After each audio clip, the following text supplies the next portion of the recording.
गांव के ऊपर एक पहाड़ी पर एक हवेली थी। कभी भव्य, अब खंडहर। दीवारों पर दरारें थीं और खिड़कियां टूटी हुई थीं, जैसे कोई डरी हुई आंखें। कोई भी उसके पास जाने की हिम्मत नहीं करता था। लोग फुसफुसाते थे कि हवेली में भूत रहते हैं। उन्होंने कहा कि एक परिवार वहां मर गया था। कुछ ने कहा कि उनका कुत्ल कर दिया गया था और कुछ ने दावा किया कि वे अपने ही रहस्यों से पागल हो गए थे। सच्चाई जो भी हो, हवेली वीरान रह गई। एक खामोश, डरावनी जगह, डर का मंदिर। गांव के बच्चे अक्सर एक दूसरे को हवेली के पास जाने की हिम्मत देते थे, लेकिन कोई नहीं गया। डर बहुत ज्यादा था, कहानियां बहुत ही असली। राहुल अलग था। वह एक बहादुर लड़का था, हमेशा उत्सुक। उसे भूतों पर विश्वास नहीं था। उसे लगता था कि कहानियां सिर्फ कहानियां हैं, बच्चों को डराने के लिए। एक दिन उसके दोस्त संजीव ने उसे चुनौती दी। डेयर है, एक रात हवेली में बिता के दिखा, संजीव ने कहा। राहुल हंसा। बस इतना ही? उसने कहा। वह जानता था कि संजीव को उम्मीद नहीं थी कि वह मानेगा, लेकिन राहुल ने फैसला कर लिया था। वह साबित करेगा कि डरने की कोई बात नहीं है। बसाने विक्टिम है। वह हवेली में रात बिताएगा और वह सबूत लेकर आएगा कि कहानियां झूठी हैं। ठीक है, राहुल ने कहा, मैं करूंगा। जैसे ही सूरज डूबने लगा, राहुल हवेली के पास पहुंचा। उसकी रीढ़ की हड्डी में एक सिहरन दौड़ गई। हवेली उस पर मंडराती हुई प्रतीत हो रही थी। उसकी परछाई फैल गई, जैसे उसे पकड़ना चाहती हो। उसने एक गहरी सांस ली और जंग लगे गेट को ढकेला। वह चीख की तरह किलकिला उठा। राहुल ऊंचे ऊंचे घास वाले रास्ते पर चल पड़ा। हर कदम उसे हवेली के करीब ले आया, अनजान के करीब। वह सामने के दरवाजे पर पहुंच गया। वह बहुत बड़ा था और गहरे रंग की लकड़ी का बना हुआ था। उसने हैंडल खींचने की कोशिश की। यह बंद था। उसने अपने कंधे से दरवाजे को धक्का दिया। वह कराह उठा और किलकिलाया, लेकिन हिला नहीं। तभी उसने वह आवाज सुनी, अंदर से एक धीमी फुसफुसाहट। अंदर आ जाओ। राहुल का दिल तेजी से धड़कने लगा, जैसे कोई अनहोनी होने वाली हो। राहुल जम गया। उसका दिल तेज धड़कने लगा। वह जानता था कि उसे मुड़कर भाग जाना चाहिए, लेकिन उत्सुकता ने उसे अपनी चपेट में ले लिया। उसने एक कदम पीछे हटकर दरवाजे पर लात मारी। इस बार यह खुल गया। एक जोरदार आवाज के साथ वह दीवार से जा टकराया। राहुल सावधानी से अंदर दाखिल हुआ। हवा धूल और सड़न की गंध से भरी हुई थी। छत से मकड़ी के जाले भूतिया पर्दों की तरह लटके हुए थे। उसने फिर फुसफुसाहट सुनी, इस बार करीब। तुम्हें यहां नहीं होना चाहिए। एक ठंडे हाथ ने उसके कंधे को छुआ। राहुल घूम गया। उसके पीछे एक बूढ़ी औरत खड़ी थी। उसकी आंखें एक अजीब रोशनी से चमक रही थीं।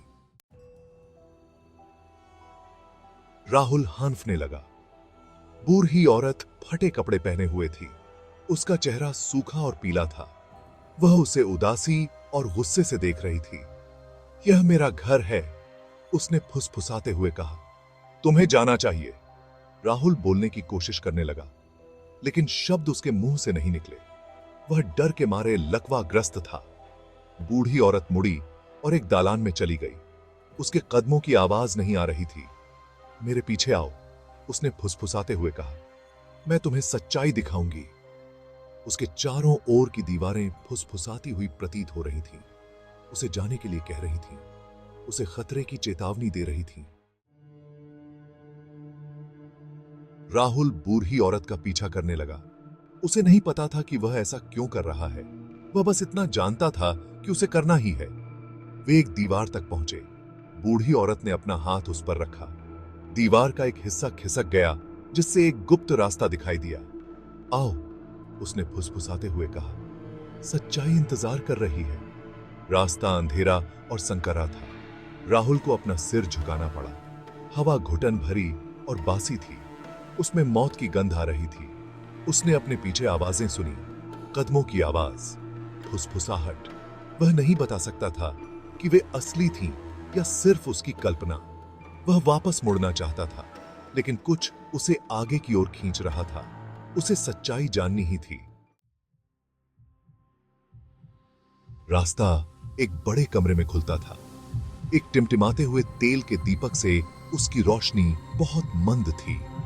दीवारें अजीबोगरीब निशानियों से भरी हुई थीं। बूढ़ी औरत राहुल की ओर मुड़ी। इस हवेली में, उसने फुसफुसाते हुए कहा, एक काला रहस्य छुपा है। एक ऐसा रहस्य जो इस परिवार को कई पीढ़ियों से सता रहा है। उसने उसे एक कहानी सुनाई, लालच, विश्वासघात और हत्या की कहानी। उसने उसे बताया कि कैसे यहां रहने वाला परिवार अपनी ही इच्छाओं से बिखर गया था। वे शापित थे, उसने फुसफुसाते हुए कहा, अनंत काल तक इन गलियारों में भटकने के लिए अभिशप्त। राहुल ने सुना, उसका खून जम गया। क्या यह सच हो सकता है? क्या हवेली वास्तव में अपने अतीत के भूतों से प्रेतबाधित थी? बूढ़ी औरत ने दीवार पर लगे एक चित्र की ओर इशारा किया। यह एक खूबसूरत युवती का चित्र था। उसकी आंखें डर से फैली हुई थीं। वह पहली शिकार थी, बूढ़ी औरत ने फुसफुसाते हुए कहा। अपने ही भाई द्वारा मार डाली गई। राहुल चित्र को घूरने लगा। वह कसम खा सकता था कि महिला की आंखें हिल गईं, मानो वह उसे देख रही हो। बूढ़ी औरत की आवाज धीमी हो गई। और अब, उसने कहा, वे तुम्हारे पीछे आ रहे हैं। अचानक कमरा ठंडा हो गया। हवा में ऊर्जा की गड़गड़ाहट होने लगी। राहुल कदमों की आहट को पास आते हुए सुन सकता था। कई कदम। राहुल भागने के लिए मुड़ा, लेकिन बूढ़ी औरत ने उसकी बांह पकड़ ली। कोई बचाव नहीं है, उसने फुसफुसाते हुए कहा। वे हर जगह हैं। कदमों की आहट करीब आ रही थी। राहुल अब आवाजें सुन सकता था, गुस्से वाली आवाजें, धमकी भरी आवाजें। उसने इधर उधर देखा। बाहर निकलने का कोई रास्ता ढूंढ रहा था, लेकिन वहां केवल एक ही दरवाजा था, और वह बूढ़ी औरत द्वारा बंद कर दिया गया था। उसे सच्चाई का एहसास हुआ। बूढ़ी औरत उसकी मदद करने की कोशिश नहीं कर रही थी। वह उसे एक जाल में फंसा रही थी। परछाई जैसी आकृतियां अंधेरे से निकलीं। उनकी आंखें एक अजीब रोशनी से चमक रही थीं। वे हवेली के अतीत के भूत थे, और वे बदला लेने के लिए यहां आए थे। राहुल ने बूढ़ी औरत को धक्का दिया और दरवाजे की ओर तेजी से भागा। वह हैंडल से लड़खड़ा गया, लेकिन वह हिला नहीं। वह बंद था। भूत करीब आ रहे थे। उनके ठंडे, मृत हाथ उसके पास पहुंचे। उनकी आवाजों ने धी आओ ये थ्रेट्स और श्राप फुसफुसाए। राहुल ने एक गहरी सांस ली और खुद को दरवाजे पर दे मारा। वह फट गया, उसे दालान में गिराता हुआ। वह लड़खड़ाते हुए अपने पैरों पर खड़ा हुआ और भागा। उसने पीछे मुड़कर नहीं देखा। वह भूतों को अपने पीछे दौड़ते हुए सुन सकता था। उनकी चीखें हवेली में गूंज उठीं।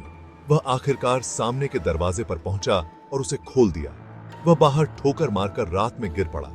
वह तब तक नहीं रुका जब तक वह गांव की सुरक्षा तक नहीं पहुंच गया। वह फिर कभी हवेली नहीं गया, लेकिन वह उन भयावह चीजों को कभी नहीं भूला जो उसने देखी थी। वह सच्चाई जानता था। हवेली प्रेतबाधित थी और कुछ रहस्य दिए में थी। डेफन रहने ही अच्छे हैं, हमेशा के लिए। और अधिक वीडियो के लिए स्टोरी टेलर को सब्सक्राइब करें। और अधिक वीडियो के लिए सब्सक्राइब करें स्टोरी टेलर द्वारा लिखित और रोमांचक कहानियों के लिए सब्सक्राइब करना न भूलें।